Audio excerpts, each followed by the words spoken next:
தேவனுடைய பிரசன்னத்திலிருந்து அருமையான தேவனுடைய பிள்ளைகளை சிங்கப்பூர் ஏலியம் ரிவைவல் மினிஸ்ட்ரி சார்பிலே நானும் பாஸ்டர் டாக்டர் சிலா அவர்களும் பாஸ்டர் கிறிஸ்டி அவர்களும் அன்போடு கூட வாழ்த்தி வரவேற்கிறேன். இன்றைக்கு மிக மிக முக்கியம், கிறிஸ்தவ வாழ்க்கையிலே நாம் சோதனைகளை சாதனையாய் மாற்றுவதற்கு நம்ம அனுதினமும் தேவனோடு கூட நடக்க வேண்டியது அவசியமாய் இருக்கிறது. ஹல்லேலூயா. அப்போ கிறிஸ்தவ வாழ்க்கை என்பது சோதனைகளை ஜெயித்து ஒரு வெற்றி வாழ்க்கை வாழ்வதுதான் கிறிஸ்தவ வாழ்க்கை. ஹல்லேலூயா. உங்கள் வாழ்க்கையிலே இந்த சோதனைகளை சாதனைகளாய் மாற்றுவதற்கு உங்களுக்கு அந்நிய பாஷை மிக அவசியம்.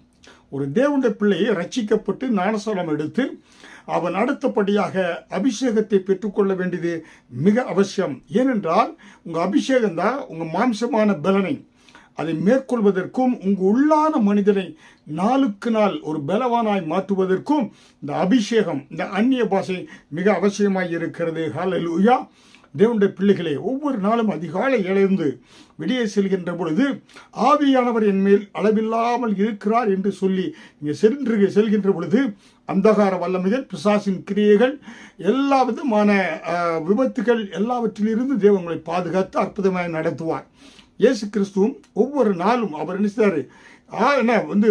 பரிசுத்த ஆவியானவர் என்னை கர்த்தராகிய ஆவியானவர் என்னை அளவில்லாமல் அபிஷேகம் செய்திருக்கிறார் என்று சொல்லிதான் அவர் ஊழியத்தில் ஆரம்பித்தார். ஹல்லேலூயா.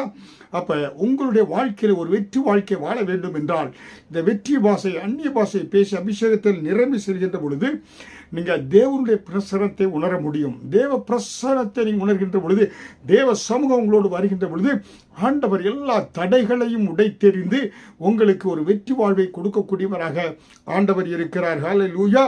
அப்போ உங்கள் வாழ்க்கை தடைகள் இருந்தால் அந்த தடைகள் உடைக்கப்பட்டு தேவனுடைய ஆசீர்வாதம் மடை திறந்த வெள்ளத்தை போல உங்களை நோக்கி பாய்ந்து வரும். ஹல்லேலூயா. அதனால் தான் கர்த்தர் மண்பாண்டமாகிய இந்த சரீரத்திலே வெளியேறப்பெற்ற அந்த அபிஷேகத்தை ஆவியானவர் நமக்கு கொடுத்திருக்கிறார். ஹல்லேலூயா. அப்போ அசாதாரண மனிதன் தேவனோடு கூட நடப்பதற்கு இந்த அபிஷேகம் நமக்கு மிக மிக அவசியமாக இருக்கிறது. ஹல்லேலூயா. இப்போ அசாதாரண மனிதன் இந்த தேவனுடைய அந்த மண்டலத்தோடு இணைப்பதற்கு இந்த அபிஷேகம், அந்நிய பாஷை அது உதவியாக இருப்பதினாலே நீங்கள் அப்படியே தேவனோடு இணைக்கப்படுறீங்க. தேவனுடைய திட்டங்களை நிறைவேற்றக்கூடியவர்களாய் உங்களுடைய வாழ்க்கையில கர்த்தர் உங்களுக்கு சித்தங்களை வெளிப்படுத்தக்கூடியவராக இருக்கிறார் என்று நம்ம பார்க்கிறோம். ஹல்லேலூயா. அதனாலே நீங்கள் அந்நிய பாஷையில் பேசுவதனால் வரக்கூடிய அளவற்ற நன்மைகள் ஏராளம் ஏராளம். ஹல்லேலூயா. அதனாலே கிறிஸ்துவை போல தேவசாவலாய் மாற வேண்டும் என்றால், உங்களுடைய குணாதிசயங்கள் மாற வேண்டும் என்றால், கிறிஸ்துவை போல நீங்கள் மாறுவதற்கு உங்களுக்கு அபிஷேகம் அவசியமாக இருக்கிறது. ஹல்லேலூயா.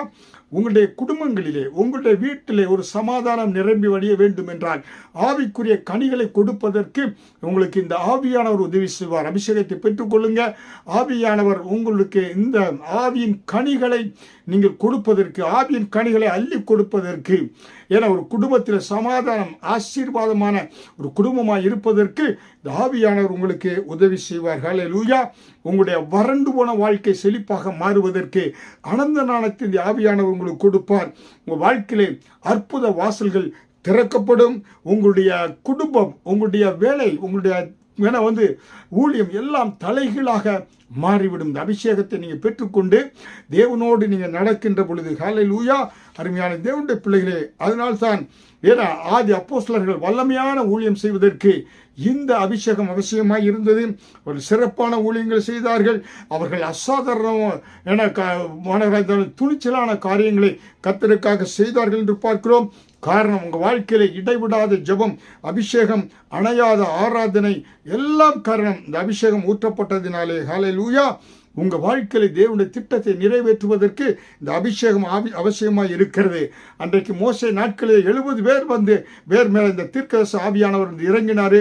ஆனால் அதுக்கப்புறம் அந்த ஆவியானவர் அந்த தீர்க்கதரிசி ஆவியானவர்கள் சென்று விட்டது. ஆனால் இன்றைக்கு அந்த ஆவி, அன்றைக்கு ஓய்ந்து போன ஆவி, இன்றைக்கு ஆண்டவர் என்ன செய்கிறாரு? உங்கள் மேல் அளவில்லாத அபிஷேகத்தை ஊற்றப்பட்டு அந்த ஆவியான் நிரந்தரமாய் உங்களுக்குள்ளே தங்கக்கூடியவராய் இருக்கிறார். ஹல்லேலூயா. அதனால் தான் பேதுரு பேசிய பொழுது எல்லாரும் என்ன செய்தாங்க? அபிஷேகத்தால் நிரப்பப்பட்டாங்க. பவுல் கைகளை வைத்த பொழுது அபிஷேகத்தை ஜனங்கள் பெற்றுக்கொண்டார்கள், அந்நிய பாஷை பேசினார்கள், பக்தி விருத்தி சபைகளிலே உண்டானது என்று பார்க்கிறோம். அதனாலே பவுல் எல்லாம் உலகத்தை கலக்கக்கூடியவர்களாக மாறினார்கள் என்று பார்க்கிறோம். ஹல்லேலூயா. அருமையான தேவனுடைய பிள்ளைகளே, அதனால உங்களுடைய வாழ்க்கையில வெற்றிகரமான வாழ்க்கை வாழ வேண்டும் என்றால் ஆண்டவரே பரிசுத்த ஆவியானவர் கர்த்தர் ஆவியானவர் மேல் அளவில்லாமல் இருக்கிறார் என்று சொல்லி ஒவ்வொரு நாளும் உங்களுடைய வேலைகளை ஆரம்பிங்க. உங்களே செல்கின்ற பொழுது உங்களுடைய குடும்பம், உங்களுடைய பயணங்கள் எல்லாவற்றிலும் இந்த பரிசுத்த ஆவியானவர் தேவ சமூகம் உங்களை பாதுகாத்துக் கொள்ளும். இந்த பூமியில ஒரு வெற்றியுள்ள வாழ்க்கை, ஜெயமுள்ள வாழ்க்கை நீங்கள் வாழ்வீர்கள். அதற்கு